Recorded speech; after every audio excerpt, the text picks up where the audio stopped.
नाज़रीन, रुपया पैसा में आपको खुशामदीद कहते हैं। मैं हूं अली नासिर और आपको पता है कि प्रोग्राम तो मईशत के मुतल्लिक होता है, लेकिन कराची जो है वो पाकिस्तान का फाइनेंशियल कैपिटल है और इसका जो मुस्तकबिल होगा वो मुल्क के मुस्तकबिल के साथ जुड़ा हुआ है। तो नाज़रीन, कुछ इस तरह की बात है कि कराची के मेयर का मामला जो है ये भी कांटे की टक्कर होगी और कांटे की टक्कर के अंदर या तो जमात और पीटीआई का कैंडिडेट आ जाएगा या फिर पीपल पार्टी यानी एपीडीएम का कैंडिडेट आ जाएगा।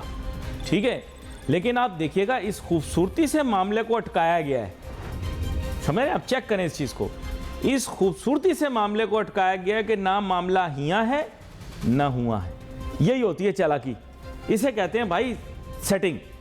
ऐसी प्यारी सेटिंग की है कि कुछ आप नहीं कह सकते कि मामला किस तरफ जाएगा। और अगर मामला तय हो भी जाए तो 11 अभी जो हैं अभी बाकी हैं, वो बाद में सेटल हो जाएं तो कुछ और शक्ल निकल आए। तो ये मामला जो सेट हुआ है ना, मतलब मैं नहीं कह रहा कि फिक्स है, मैं कह रहा हूँ ये मामला सेट होकर सामने आया है, ये अपसेट है, ये किसी के भी फायदे में नहीं है। और याद रखें कि यही वफाक के अंदर अगर तस्वीर सामने आ गई कि ना हिया ना हुआ तो फिर मामला सही सेट अटकेगा। आप देखें ये सारा अरसा इमरान खान को बिल्कुल तलवार सर पे लटका के काम करवाए गए, क्योंकि टोटल बैलेंस जो था वो 8-10 सीटों का था, इनका भी अभी 8-10 सीटों का है। अच्छा, अब ये हो गई शहर की सियासत, यहां पे कुछ पता नहीं लगेगा। और अगर कोई भी मेयर बन जाता है, मैं आपको नाजरीन ये बता देता हूं, कराची में काम टकेगा नहीं होगा। यह अभी से बता रहा हूं, कराची में काम टकेगा नहीं होगा, तरक्याती काम टकेगा नहीं होगा, जैसे इतने अरसे में नहीं हुआ। तो आप बिल्कुल रिलैक्स हो जाएं, कोई भी मेयर बन जाए कराची में काम नहीं होगा, आप बिल्कुल रिलैक्स हो जाएं। हाँ, दूसरी चीज़ ये, और मुल्क में भी कोई भी वजीर आज़म आ जाए, मुल्क में भी काम कोई नहीं होगा, इसलिए आप बिल्कुल रिलैक्स बैठ जाएं। ये यकीन करें, ये मुल्क जो है ना अल्लाह तवक्कुल चल रहा है, अल्लाह तवक्कुल।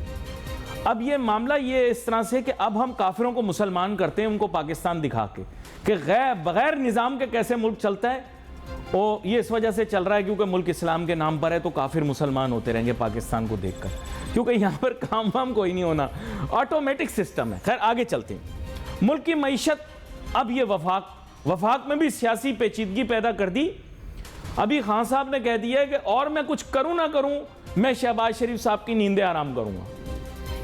ये भी भाई एक सियासी अप्रोच है, ये भी बड़ी मज़ेदार सियासी अप्रोच है। उन्होंने कहा है कि मैं कुछ करूं ना करूं, मैं इनकी नींदें हराम करूंगा। खैर, अब ये एक नई किस्म की पॉलिटिक्स होंगी पाकिस्तान की, वो इनकी नींदें हराम करेंगे, ये उनकी नींदें हराम करेंगे, है ना।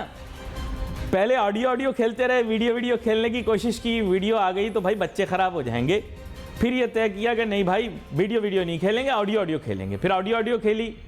अब ऑडियो खेलने के बाद उन्होंने खान साहब की नींदें हराम की, अब खान साहब ने उनकी नींदें हराम की, फिर इन्होंने उनकी नींदें हराम की, फिर लेकिन आखिर में इस कौम की नींदें हराम हो रही हैं, क्योंकि पेट में रोटी हो ना, रोटी ना हो ना, यकीन करो नींद नहीं आती। मैं सच बता रहा हूं, पेट में आपके रोटी नहीं हो ना, आप यकीन करें नींद नहीं आती। अब ये देखें ना, चिंटू जैसे सुस्तुल वजूद लोग जो होते हैं, ये डेली कैलुला करते हैं, दोपहर का आराम, लेकिन रोजा में नहीं कर पाते, भूख करने नहीं देती।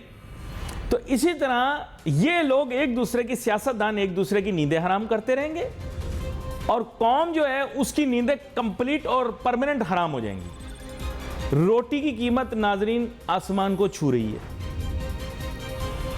गैर मुल्क, पड़ोसी मुल्क हमारा मजाक उड़ा रहे हैं, ये मैं रियलिटी बात कर रहा हूं। रोटी की कीमतें आसमान पर, सब्जी तरकारी की कीमतें आसमान पर, गोश्त, यकीन करें गोश्त गरीबों को ईद पे या तो मिलता है या फेसबुक के ऊपर ये वीडियोस आ रही होती हैं, फेसबुक के ऊपर हर वक्त खाने की वीडियोस आ रही होती हैं, उनमें गोश्त आ रहा होता है। गरीब को खाली उन फेसबुक की वीडियोस में गोश्त दिखाई देता है या ईद पे गोश्त मिलता है, इसके अलावा गोश्त मुयस्सर। मुर्गी के रेट भी आसमान पे है ना। तो अब आप मुझे ये बताएं कि आपके मुल्क के अंदर आपने दावा ये किया है कि हमारा मुल्क पाकिस्तान दुनिया का, नाउजुबिल्लाह, दुनिया का अजीम तरीन आटा बनाने वाला चौथा बड़ा मुल्क, जिसमें आटा इतना महंगा, रोटी इतनी महंगी, चावल पैदावार करने वाला भाई दूसरा बड़ा मुल्क, चावल तो हम चावल खाने वाला मुल्क ही नहीं है। स्टूपिड लोग हैं जो चावल की पैदावार पर खुश हो रहे हैं। ये एक्सपोर्ट आइटम है। पाकिस्तानी सिर्फ शादी पे चावल खाते हैं, वरना जो है we are not a rice eating country, we are wheat eating country. Bengalis are fish eating country, वो sorry fish and rice eating country. Bengalis फर्क हैं, we are wheat eating country. हम व्हीट खाते हैं, मटन चिकन खाते हैं, beef भी खाते हैं, बीफ दबा के खाते हैं, ठीक है। तो मेन एम ये है कि हमारे ईटिंग पैटर्न्स और हैं। आपने सप्लाई डिमांड कहां से फिक्स किया? आपका सप्लाई डिमांड के चार्ट्स ही नहीं है, आपको यही नहीं पता आपकी कौम खाती क्या है। चने की दाल पूरी कौम को खिला दी, तभी तो इनकी शक्लें ऐसी बनी हुई हैं। इनकी ये जो शक्लें पूरी कौम की मुझ समेत कब्ज़दा लगी हुई हैं, ये इस वजह से क्योंकि चने की दाल इतनी खिला दी हमको। आप कोई यार बैलेंस क्रिएट करो, कोई एक आपके मुल्क के अंदर कोई चार्ट होना चाहिए डिमांड सप्लाई का। आपको पता होना चाहिए आपके मुल्क में किस चीज़ की ज़रूरत है, किसकी नहीं। खैर ये बातें तो हो गई, थोड़ी सी सियासी जो पस मंज़र के ऊपर बात की थी उसी पर वापस आते हैं। ज़फ़र मोती साहब हमारे साथ मौजूद हैं, PSX की अहम ओहदों के ऊपर फाइज भी रहे हैं, स्टॉक एक्सचेंज पे भी गहरी नजर रखते हैं, मुल्क की मईशत और सियासत पर भी गहरी नजर रखते हैं। वेलकम करता हूं आपको ज़फ़र मोती साहब। थैंक यू अली भाई। ज़फ़र मोती साहब, अब बात यह है कि कराची इलेक्शन भी अटका के शायद ये बताया गया है कि देखो इस तरह का ये अटका वफाक में आ गया तो क्या होगा। अब कराची के इंतखाबात जो हैं वैसे मेरे नज़दीक तो मीनिंगलेस हैं, क्योंकि लोकल गवर्नमेंट के पास वो वाली अथॉरिटी तो है नहीं जो मुशर्रफ साहब के दौर में थी। But anyway they give a political indicator. आप क्या कहते हैं इस बारे में, और फिर उसके बाद और सवाल भी पूछूंगा जी। देखिए, ये जो इलेक्शन हुआ है ना, ये आपको ट्रेलर दिखाया गया है नई जेम्स बॉन्ड की मूवी जो आएगी, कि भाई ये सिचुएशन यही रहेगी हर जगह। और ये जो आप अभी कह रहे थे, मैं आपका प्रोग्राम शुरू से सुन रहा हूँ कि नींदें हराम की गई हैं, की जाएंगी। तो नींदें हराम तो इंसोम्निया के तो प्राइम मिनिस्टर पहले से मरीज हैं। तो जो इनके अंडर ब्यूरोक्रेट्स ने काम किया है, वो कहा रात को हमें भी नहीं सोने देते थे वो। अच्छा, यानी he is not the only insomniac, there are other prime ministers also who have been insomniacs. उनको कोई और वजह से नींद नहीं आती थी। जी जी जी जी। तो अब वजाहत से बताएं कि आगे आपको क्या दिखाई दे रहा है। और ये बुनियादी तौर पे, क्योंकि आपने मेरी मुंह की बात छीन ली, बात यह कि अगर ये नींदें हराम करने वाले सिलसिले चलते रहे तो भाई आप लोग सरमायाकारों की नींदें हराम हो जाएंगी, क्योंकि आपको समझ में नहीं आ रहा पैसा कहां लगाना है। देखिए, यही मैं अभी मेरी बहन के आ गई अचानक मेरे पास, और यही परेशान थी कि अगर मुल्क का क्या होगा। तो मैंने कहा देखो, ये लोगों की गलती है कि मुल्क खत्म होगा तो हम बच जाएंगे। ऐसा कुछ नहीं होता है। जब मुल्क इस तरह डाउनफॉल पर जाता है तो हर एक डाउनफॉल पर जाता है। और मैं कितने लोगों को बोल रहा था, आपके प्रोग्रामों में भी बोला है, आप लोग एडिट कर देते हो, कि मुझे 50 साल पुराना पाकिस्तान याद आता है। उस टाइम मेरी एज तो इतनी नहीं थी, लेकिन मेरे बाप, मेरा दादा, वो भी स्टॉक एक्सचेंज में थे, तो वो सब बताते हैं, हमको बताया करते थे। फर्स्ट बॉर्न भी बॉय था मैं, तो मैं अभी भी हूँ। तो वो जो है सिचुएशन ऐसी ही थी कि 49-51% पर मुल्क कटा हुआ था। मुजीबुर रहमान साहब थे और इस तरफ भुट्टो साहब थे, फिर नेशनलाइजेशन, फिर फ्रीजिंग ऑफ करेंसी, फिर मैसिव डेप्रिसिएशन हुई थी पाकिस्तानी करेंसी की। 3 रुपए से डायरेक्ट 9-10 रुपए कर दिया गया था। कोई फर्क नहीं है उधर। बस वो जो आप बंगाली का बोल रहे थे कि उनके खाने की हैबिट पर भी लोग जोक करते थे। ये जो वर्ड था ना, 2 टके की इज्जत नहीं है, वो उसका मजाक, ये इकोनॉमिकल मजाक था वो उस टाइम। अगर आप किसी से पूछोगे पुराने लोगों से, तो ये टका करेंसी उधर की हो गई थी। तो हम तो अब टके के भी नहीं रहे। और फिर जॉर्ज हैरिसन ने ब्लैक हॉर्स कॉन्सर्ट कराया, अपना बैंड बनाया और उससे उधर पैसे भेजे कि भाई बांग्लादेश नया कंट्री बना है और उसको है ना किसी तरह भी रिवाइव करवाना है। अब आप जो खाने की, फूड सिक्योरिटी की जो बात कर रहे थे, तो यकीन करो कि आप जब इंडस्ट्रियलिस्ट बोल रहे हो, वो उनको रात को नींदें नहीं आ रही हैं, क्योंकि उनके पास जो स्टाफ होता है उसका खाना पीना वो सब उनकी जिम्मेदारी होती है, इंडस्ट्रियलिस्ट की, बिजनेसमैन की, हमारे ऑफिसेज की, ब्रोकरेज हाउसेज की। और वो जो जिस तेजी से बढ़ रहा है, और जो आप ये गोश्त और ये सब हम देख चुके हैं 50 साल पहले। मैं ये नहीं बोलूंगा कि वो टाइम कौन सा, सिर्फ 50 साल बोलता हूँ क्योंकि फिर आपको एडिट करने में मुश्किल नहीं होगी। नहीं नहीं, कोई एडिट नहीं हम करते। हाँ, जब बहुत कोई ख़तरनाक बात हो जाए जिससे मैं बिल्कुल सूरज के इतने पास आ जाऊं कि मेरे पर जल जाएं, तो वहाँ फिर मैं कतर देता हूँ प्रोग्राम में। अच्छा, दूसरी जानिब आपको लेकर आता हूँ सर। आप मुझे कतर चले जाते हैं? नहीं, कतर देता हूँ, काट देता हूँ। अच्छा, ओके, अच्छा, कतर सर, अब आप कतर ही जाएंगे, कतरी आपको पैसे देंगे, आपको बेल आउट कतरी देंगे। मैं बहुत अरसे से कहता आ रहा था कि सऊदी, कतरी और इमाराती आपको बचाएंगे। अब वही नोटू भरेंगे, लेकिन नोटू ऐसे नहीं भरेंगे, वो बहुत शाणे हैं। आपको उनकी पूरी हिफाजत करनी पड़ेगी, आपको हथियार देने पड़ेंगे, आपको उनका ख्याल करना पड़ेगा, आपको बूट्स ऑन ग्राउंड देने पड़ेंगे, जिसकी कमिटमेंट तकरीबन आप दे चुके हो। आप रियलिटी को मानो, इस बात को। पता नहीं आप माने नहीं मानते हैं, और दे दो भाई। तो आप ये चीजें मानते हैं। अभी कतर के एम्बेसडर से मेरी मुलाकात हुई थी, उसको मैंने कहा भाई 8 आपके पास ये फुटबॉल के ग्राउंड थे, तो आप ये अब बाकी क्या करोगे? तो इससे कहा हम अफ्रीकन कंट्रीज को देंगे। कहा एक हमारे यहाँ भी लियारी में दे दो। कहा Pakistan is always late to ask us these kind of thing. Otherwise, Pakistan को ये लियारी के लिए ये पूरा ग्राउंड हम दे देते।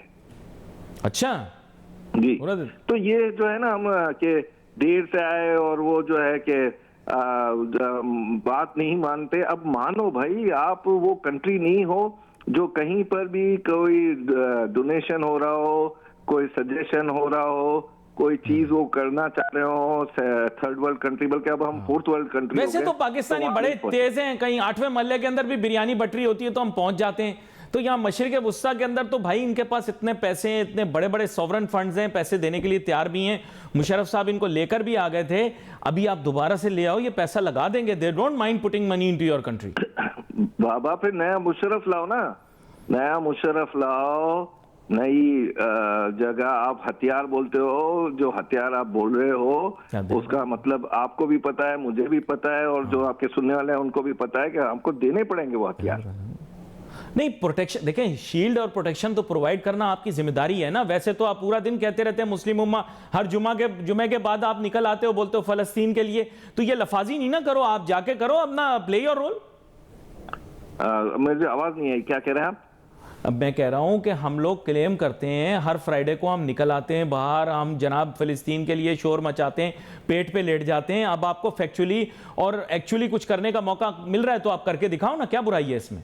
तो भाई वो मानते नहीं है ना, आपके कुछ लोग नहीं मानते हैं। अभी आपको आज एक नया चीज आई है जिसको अप्रिशिएट करना चाहिए कि पाकिस्तान अपने एक बॉर्डर के दो लोगों से बात करने को तैयार है, मोदी से।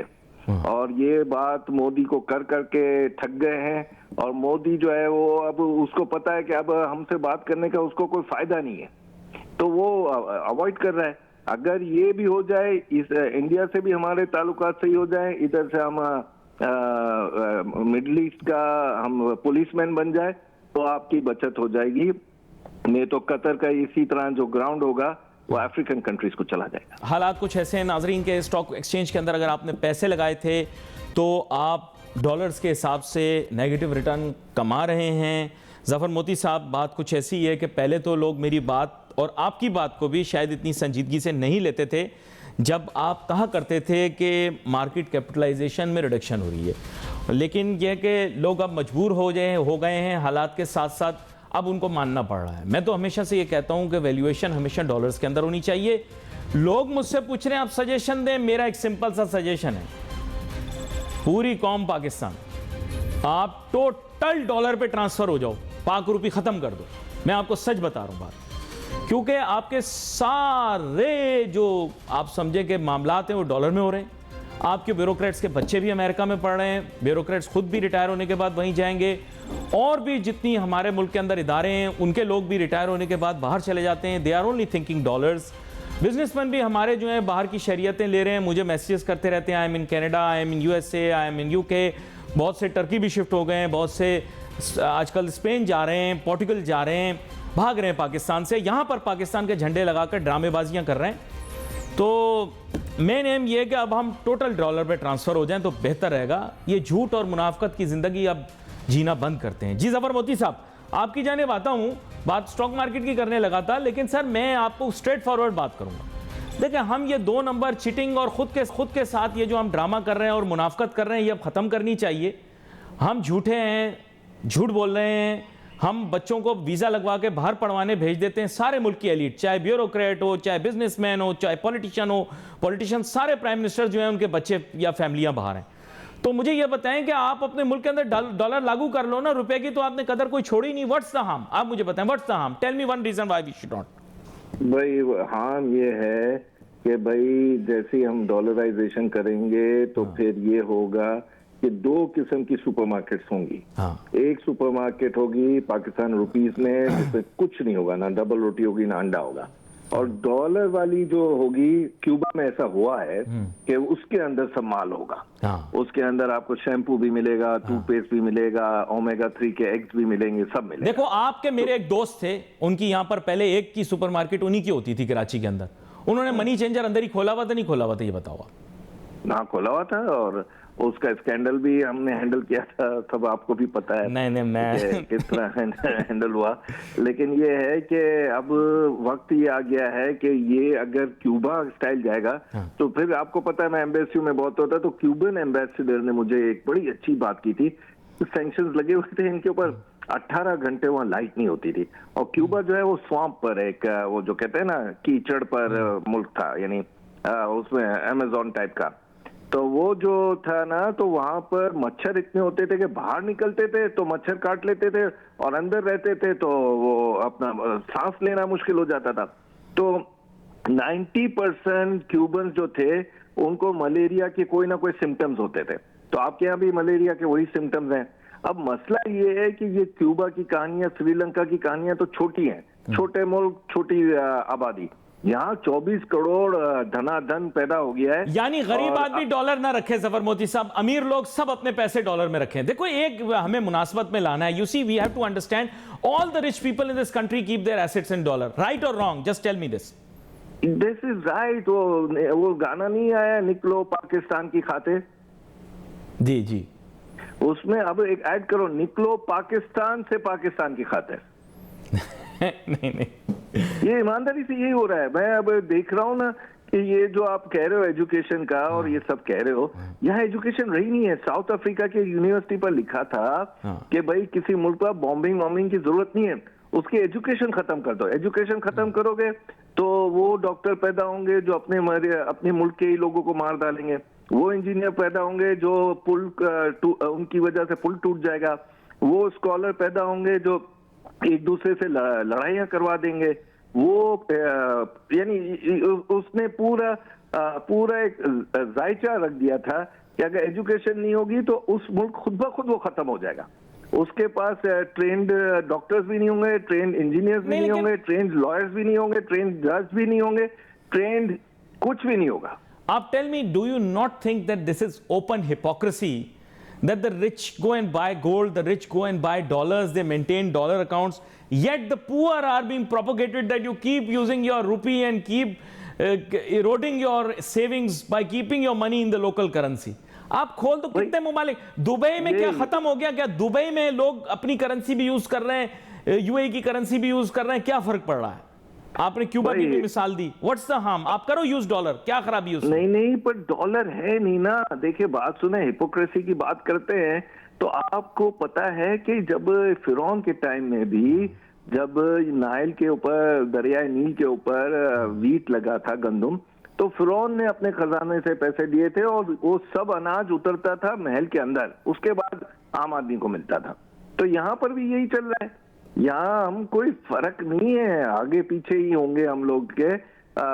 इजिप्ट का हाल देख लो, अभी के इजिप्ट का हाल देख लो। वो मैं 4-5 हजार साल पुराने इजिप्ट की नहीं बात कर रहा, इजिप्टोलॉजी में मैं कोई एक्सपर्ट नहीं हूँ, लेकिन अभी इजिप्ट का हाल देख लो। यही बात गए थे, वही इंटरेस्ट रेट है, इसको अभी 2%, चलो, 200 basis point. Let me present the argument from a different direction.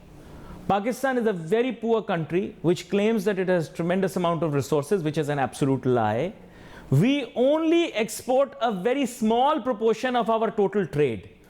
Most of our trade is imports. And mind you most of those imports are essential imports. बहुत सारे लोग कहते हैं पता नहीं क्यों लोग कुत्तों के खाने के क्यों दुश्मन है जी। कुत्तों का खाना बंद करा दें। कुत्ते का खाना तो यार 2-3 मिलियन डॉलर का आता होगा। औरतों का मेकअप बंद कर दें, 5-6 मिलियन डॉलर का आता होगा। 100 मिलियन डॉलर से तो कम का ही होगा ना। आपके पास तो इसेंशियल इंपोर्ट्स हैं। आप एडिबल ऑयल इंपोर्ट करते हो, आप फॉसिल फ्यूल्स यानी जो आपका पेट्रोलियम प्रोडक्ट्स हैं वो इंपोर्ट करते हो। These are all essential imports. Tea is an essential import. चाय के बगैर आपकी कौम जागती नहीं है। आप दालें इंपोर्ट करते हो, आप दुनिया जहां की हर चीज इंपोर्ट करते हो, केमिकल्स इंपोर्ट करते हो, मशीनरी इंपोर्ट करते हो। कुत्तों का खाना और औरतों का makeup is a very small proportion of it sir. आप मुझे ये बताएं, इसेंशियल इंपोर्ट्स हैं आपकी and they are much more than your exports now. I think 3 times if I am correct statistically. क्या कहते हैं आप? You are absolutely right. मैं हर जगह पर कहता हूं कि पाकिस्तान की जमीन के नीचे भी खाली हो गया है और जमीन के ऊपर भी खाली हो गया है। जमीन के नीचे कुछ नहीं मिला है, जमीन के ऊपर जो फूड सिक्योरिटी थी वो खत्म हो गई है। जब जिस मुल्क को दालें, गंदम, अपना चीनी, अपना ये सब इंपोर्ट करना पड़े। और दूसरा जो आप कह रहे थे फॉसल फ्यूल्स का, आप यकीन करो अब हम 95% पर आ गए हैं फॉसल फ्यूल्स पर। 95% यानी इंपोर्टेड 95%। 75 से हम 95 पर आ गए क्योंकि वो एक जो एक्सॉन बाय मिस्टेक यहाँ आ गई थी कि हम ऑफशोर ड्रिलिंग करेंगे और उसने देखा कि ये तो पूरा मुल्क कुएं के सामने खड़ा हुआ है कि कुआं कब खुदेगा और कब निकलेगा। वो हमारे दोस्त है, आपके भी दोस्त है अली जैदी साहब, उन्होंने तो कर दिया था फोरक्लोजर के भाई ये हमने निकाल दिया है। अब उन्होंने कहा एक्सॉन वालों ने कि भाई हम 100 अगर ड्रिलिंग करते हैं तो शायद एक में कुछ निकलता है। यहाँ पर नहीं, आप तो वसाइल से मालामाल हैं, दुनिया के सारे वसाइल आपके पास हैं, दुनिया सारी कंगली है सर। एक पूरा आपके पता नहीं 2 पंजाब 1 टेक्सास में आ जाएंगे if I M right sir. क्या बात करते हैं हमारे लोग, क्या मारते हैं सर। वो जो है ना बड़ा अच्छा बोलते थे अपना उमर अयूब साहब कि भाई आप लोग जॉब नहीं देते हो। मैंने कहा देखिए सर, आप जो बच्चा पैदा कर रहे हो वो गधा गाड़ी नहीं चला सक रहा, उसको हम स्पोर्ट्स कार में कैसे बिठाएंगे? उसके पास एजुकेशन ही नहीं है। अब ये आप कहते हैं ना कि हमारी यंग जनरेशन है, और ये यंग जनरेशन का फायदा होता है जब ये यंग जनरेशन प्रोडक्टिव हो। देखो रशिया की आबादी कितनी होगी? 30-40 करोड़, 30 करोड़ होगी या शायद इससे भी कम हो। I am not really sure right now, I will get the stats. आपकी आबादी इतनी है, वो दुनिया का सबसे बड़ा मुल्क है। मैंने कभी नहीं देखा व्लादिमीर पुतिन पूरा दिन डिस्को डांस कर रहा हो, हम वसाइल से मालामाल, हम वसाइल से मालामाल। हम किस तरह की, क्या हमारी छिछोरी सोच है, यकीन करें मुझे समझ में नहीं आता। टका जेब में है नहीं, नाच नाच के बोल रहे हमारे पास हर चीज है। आप मुझे बताएं, मैंने व्लादिमीर पुतिन को नहीं देखा वो नाच रहा हो, सारा तेल मेरे पास, सारी गैस मेरे पास। ये क्या है सर? ये भाई आप जो पॉपुलेशन का बूम है ना, अब ये कह रहे हैं कि अब वक्त आ गया है कि हम पॉपुलेशन कंट्रोल पर हाथ डाल। भाई वक्त था 30 साल पहले, कंट्रोल करना था 30 साल पहले। अभी जो वक्त है वो तो ये है कि अब वक्त निकल चुका है, निकल गया। आप यकीन करो, आप एक मेरी आखिरी रिसर्च सुन लो कि जो टॉप 15 मोस्ट पॉपुलेटेड स्टेट्स हैं अमेरिका में, वो पॉपुलेशन हमारी है पाकिस्तान के एक छोटा से मुल्क में। और जो अगर आप नीचे से वायोमिंग और इस तरह के अलास्का और उससे जाओगे तो 30 स्टेट्स वो हैं, 30 स्टेट्स वो हैं जिससे पाकिस्तान की पॉपुलेशन कंप्लीट होती। तो ये सर पाकिस्तान में असल में जो कुएं के मेंढक वाली अप्रोच है, इससे निकालो आप। मैं अगले दिन हैरान हुआ, मैंने देखा ब्राजील का रकबा। आपको पता है ब्राजील में पाकिस्तान, हिंदुस्तान और बांग्लादेश 2 मरतबा घुसाए जा सकते हैं, इतना बड़ा रकबा है उसका। It is more than 8 million square kilometres. और हम पूरा दिन यहां नाचते रहते हैं। पता नहीं क्या, किस पागल नहीं है पाक स्टडीज की किताब फजूल लिखी है जिसके अंदर ये लिखा है हम वसाइल से माला माल हैं, दुनिया की हर चीज हमारे पास। सर आप ये जो ताजिर सनतकारों के साथ बैठते हो ना, अपनी बिरादरी के लोगों के साथ, इनको ये मना करो, ये जो फजूल तकरीरें करते हैं हम वसाइल से माला माल है नौजुबिल्ला, और हमारे पास दुनिया की हर नेमत है नौजुबिल्ला। आप मुझे बताओ कौन सा ऐसा मुल्क, कौन सा ऐसा शख्स, कौन सा ऐसा बशर हो सकता है जो ये कहे मेरे पास हर नेमत है? फिर शुक्र किस चीज का अदा करेंगे? आप पूछे ना इनसे। भाई पूछते हैं, वो शुतुरमुर्ग की तरह वो मट्टी में अपना सर डाल देते हैं जब खतरा आता है। रियलिटी को देखते नहीं है, राइटिंग ऑन द वॉल देखते नहीं है। ये सब राइटिंग ऑन द वॉल इस तरह की बातें करके हम लोगों ने दुनिया की हिस्ट्री में, पुरानी हिस्ट्री सब ले लो, कि दुनिया की हिस्ट्री में मेजॉरिटी प्रोविंस माइनॉरिटी प्रोविंसेस से थक कर, डर कर, परेशान होकर भागा। ये तो हमेशा माइनॉरिटी भागती है। आप समझ गए मेरी बात कि नहीं समझे? मैं भी नहीं समझा या शायद समझ के भी ना समझ बनना चाह रहा हूं, लेकिन यह कि आगे आने वाले दिनों के अंदर आपके साथ दोबारा से एक नशिस्त लगाऊंगा। आप ये जो इस माशी तबाहाली का शिकार हुए हैं, ये एक दिन में नहीं हुआ, ये कई दहाइयों के झूठ की वजह से हुआ है, और आपका झूठ है कि वो रुकने में आ ही नहीं रहा। सबसे ज्यादा नुकसान इस मुल्क के अंकल्स ने इसे पहुंचाया है, जो नाम नेहात मुहिब्बे वतन होने का दावा करने के चक्कर में इतना झूठ बोलते हैं, जिसकी वजह से मुल्क की मईशत बर्बाद हो गई। ये वो अंकल्स हैं जो उम्र के उस हिस्से पर पहुंच चुके हैं जहां वो इंडियन फिल्में और इंडियन फिल्मों के गाने सुनना पसंद तो करते हैं, लेकिन पूरा दिन पाकिस्तान जिंदाबाद के नारे लगाते रहते हैं। ये वो लोग हैं जो कनाडा, अमेरिका, यूके और दीगर ममालिक के वीजा और पासपोर्ट लगवा के अपने पास बैठे हुए हैं, लेकिन वो पूरा दिन पाकिस्तान की बेहतरी के मुतालिक सोचते रहते हैं, जबकि उनको पता कुछ भी नहीं। ये वो लोग हैं जिन्होंने अपने झूठ की वजह से इस मुल्क के गलत किस्म के शुमारियात लोगों के सामने पेश किए और मुल्क को नुकसान पहुंचाया। नाजरीन, झूठ बोलने वाला कभी भी मुल्क का दोस्त नहीं हो सकता, जिस तरह एक झूठ बोलने वाला बाप अपनी औलाद का भी नहीं हो सकता। इसलिए यह झूठ अब बंद करो, सच बोलो, मुल्क की मईशत को बचाओ। यहां पर प्रोग्राम का वक्त खत्म हुआ। चाहता है wait for messages on Facebook. Ali Nasir हमारी टीम को इजाजत दीजिए। अल्लाह हाफिज़।